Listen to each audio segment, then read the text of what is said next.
Hello, I'm Linda Heffernan, a Kaizen mind, executive coach, cognitive behavioral coach, psychological coach, behavioral scientist, cognitive behavioral hypnotherapist, lots and lots of things.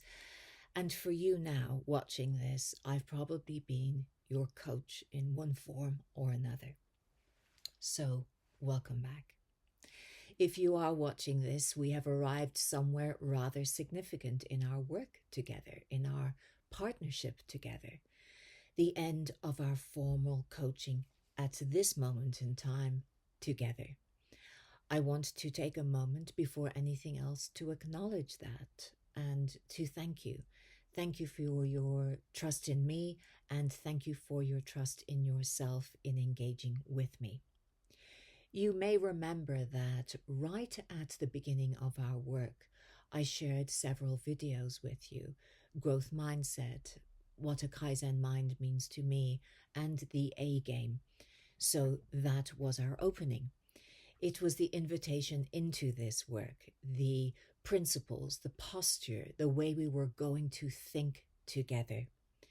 Consider this video its companion, its bookend.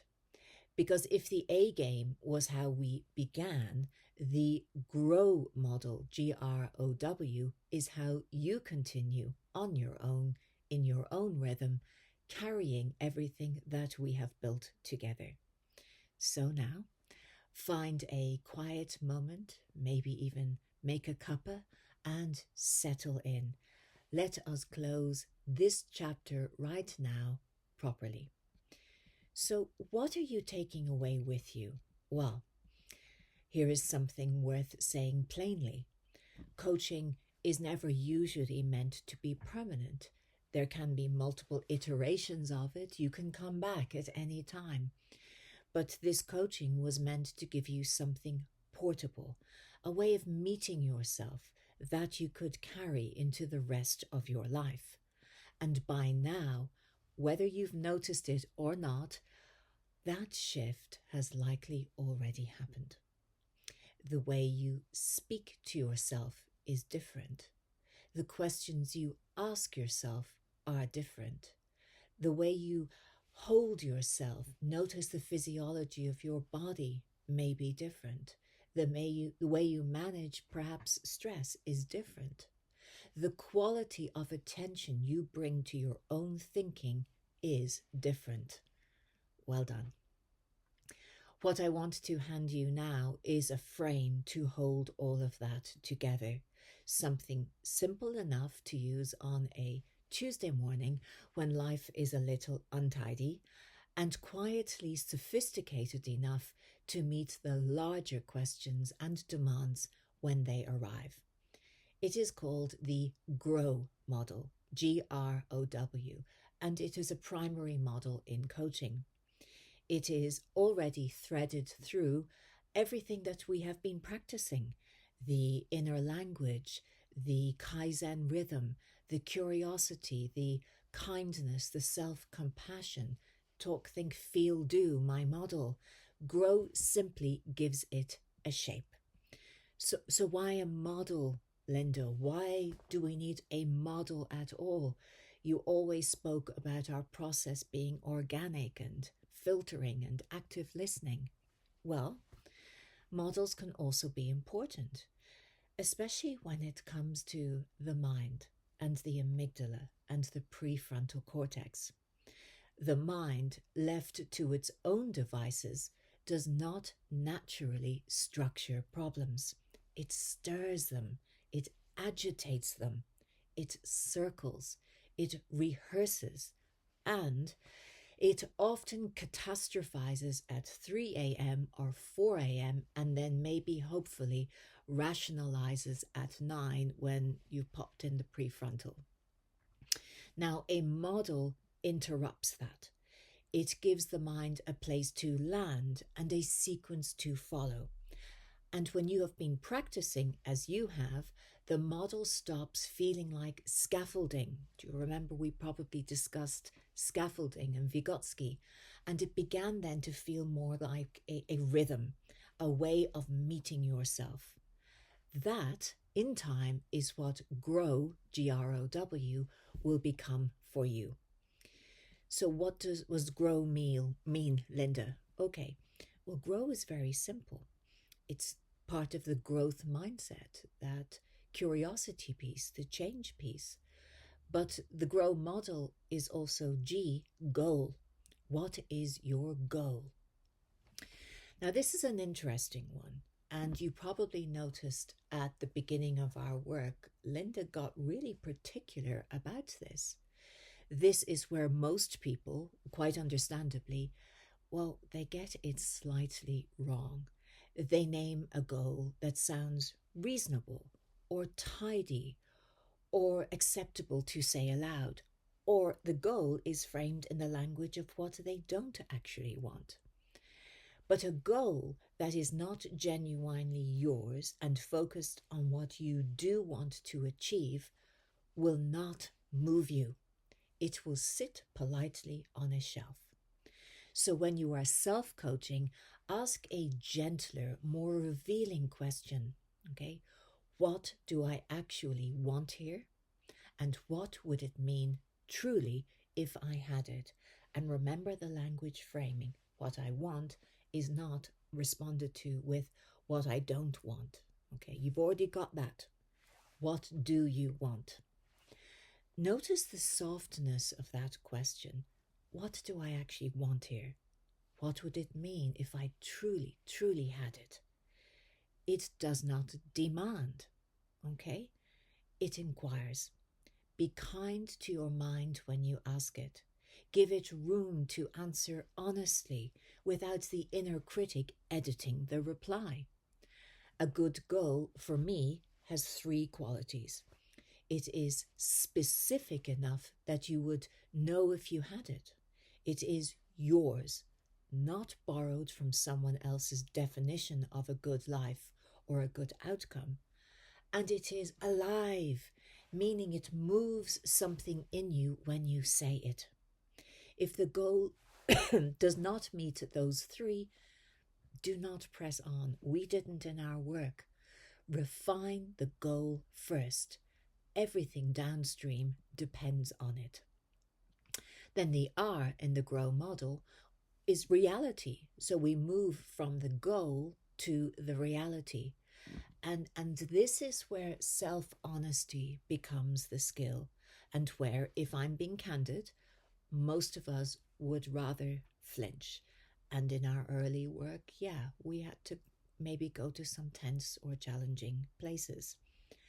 You see, reality asks, where am I actually standing right now in relation to this goal? Not where I would like to be, not where I tell other people I am, not where I tell myself I am, where I actually am. Over the years, I have noticed that people tend to distort reality in one of 2 directions. Some make it worse than it is. They collapse into the story that nothing is working. Others make it better than it is. They skim over what is not quite right because looking at it feels uncomfortable, and we may have gone there. Neither of these serve you. Also, the reality can be the impediments to achieving your goal. The reality can be very real in many ways, but we do distort. When you sit with reality, ask yourself, what is actually true here? What have I tried? What is working? What is not?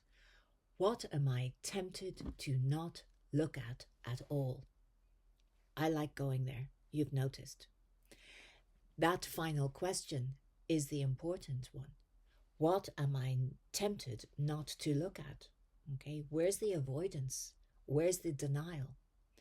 Curiosity, as you often heard me say, did not kill the cat. Curiosity skilled the cat. It is what allows you to look at your own life with interest rather than judgment.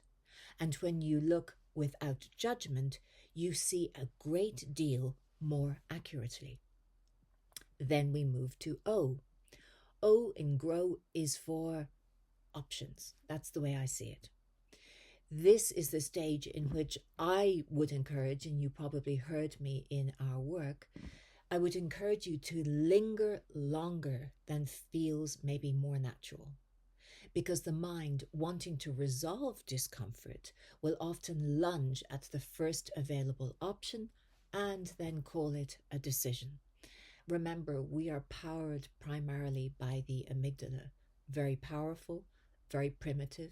We've got to come prefrontal to make really good decisions. They can be informed accurately at times by the amygdala, by the threat response. If you do need to run from the tiger, run. But most of our decisions are not based on that. Options is a creative stage. It is expansive, not conclusive. So give yourself permission to generate more than you need. Maybe some unlikely ones, maybe some unrealistic ones, ones you would dismiss immediately, ones you have tried before. Ask yourself, what could I do here? What else? And what else? And if constraints did not exist, what then? If I were advising a dear friend or a colleague or a family member in this exact situation, what would I suggest to them? Don't rule out options because of bias or previous experience. Get curious. Allow them in as you are creating options. If they're not there, is it really options? That final reframe, if I were advising somebody else in this exact situation, what would I suggest to them, can be powerful, because most of us are rather more generous and imaginative with other people than we are with ourselves. And here is the quiet discipline of this stage. You are not evaluating yet. You are simply gathering. This is the curiosity phase. We can evaluate a little later, as we did. Evaluation comes in later, and it becomes more easy when you have genuine options to evaluate rather than a single reluctant one. And then again, maybe there is one because it's so obvious as an option, but we've discussed around what your concerns are about taking it. And then the W. Well, the W for me is will and way forward. I sometimes prefer to call it way forward as opposed to what will I do, because this is where intention becomes motion, and it's where small matters enormously. You will have heard me speak about the Kaizen principle, the philosophy of small, incremental changes, noticing what works, noticing what needs to be brought to that level, doing a little bit more of that, what works, or bringing to that level. Noticing what's not working is different to what works and what do I need to bring to that level. Maybe what do you do less of? What do you do differently? Change, done well, is rarely dramatic. We just as human beings are not fond of change because your amygdala quite often denies it, is concerned by it, maybe even threatened by it. When change is done well, it's not dramatic, it is accumulated. So when you come to W, resist the temptation to declare some sweeping transformation by Friday. This is why New Year's resolutions fail, okay? Instead, ask yourself, what is the one next step? What is the smallest meaningful action I can take today, this week, that moves me forward in this goal? How do I know that's the correct step? Maybe you don't. Maybe it's the trying part of it. And I don't have a problem with the word try. I know many people do. Go for it. Okay, give it a try. Then, and this matters, what might get in the way? How will I meet it when it does? Obstacles are not a sign that you have chosen wrongly or incorrectly. It's not a sign of an unwise choice. Obstacles are a sign you are moving. Anticipating them takes much of the drama out of them.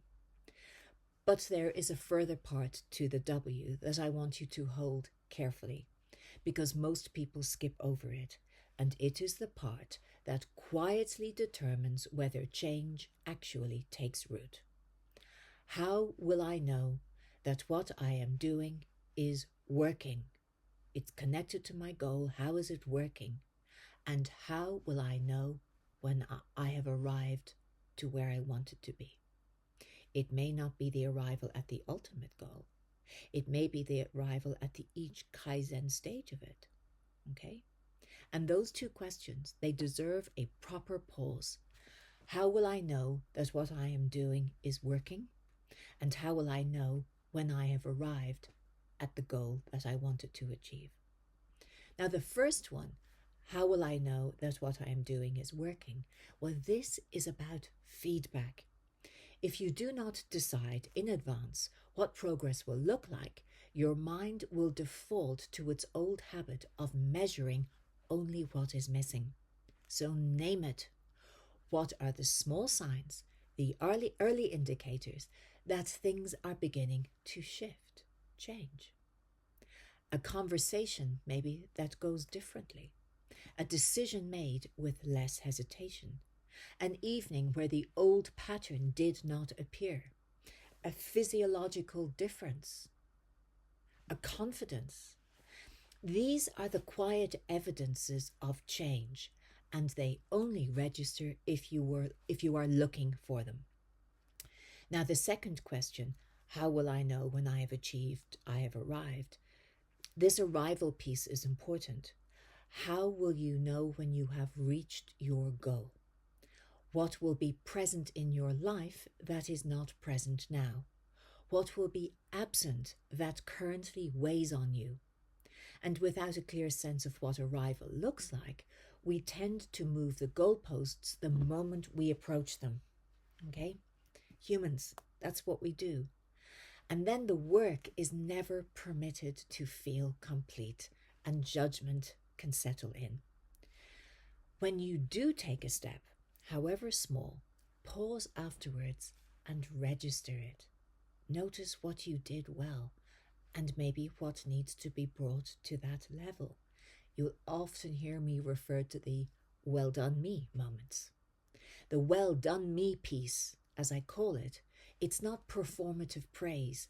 It's a quiet internal acknowledgement. That happened. I did that. The brain needs that marker in order to wire the change in, the beneficial change. So then, how do we put GROW together, Linda? Okay. Goal, reality, options, will, way forward. So let's look at that very simply. This model is a word and we can hold it. It's not a form to fill in. It is a conversation to have with yourself, ideally on paper, ideally without rushing. Sometimes you will move through all 4 in 20 minutes because you're used to the process or the process is easier.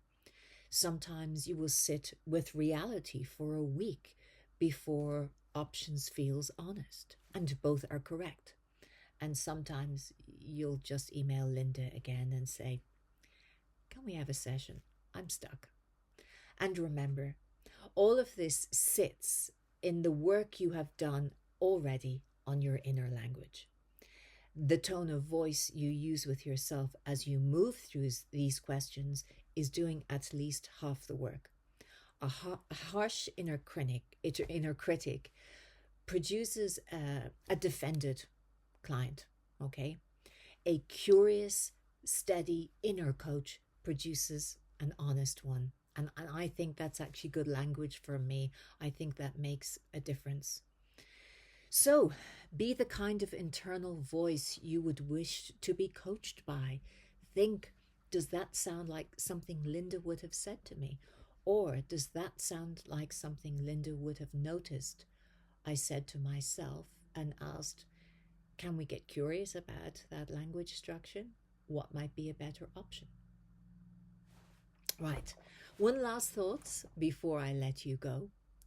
If the A game was the beginning, this is the quiet closing of this chapter, though not the end of the story. We're just closing the book for a moment. The story from here is yours to carry on writing or speaking. You already have everything you need. You have been doing this work with me for some time now. The model simply gives shape to a rhythm that is by now already yours. Trust that. Trust yourself. Return to this video whenever you would like a reset. Use grow when you are stuck and use it when you are not. I do, because it is just as useful for noticing what is going well as it is for unpicking what is not. And as ever, Linda language, be kind to your mind to retrain your brain. Retrain it gently. Stay curious, stay compassionate. When something works, however small, mark it. If you notice judgment showing up, then noticing is the win. Well done you, mark it. And that is how our work continues. It's not in great leaps, but in steady, deliberate, rather elegant, small moves. Thank you for the work that we have done together. It has been a privilege. And, as I always finish off, look after yourself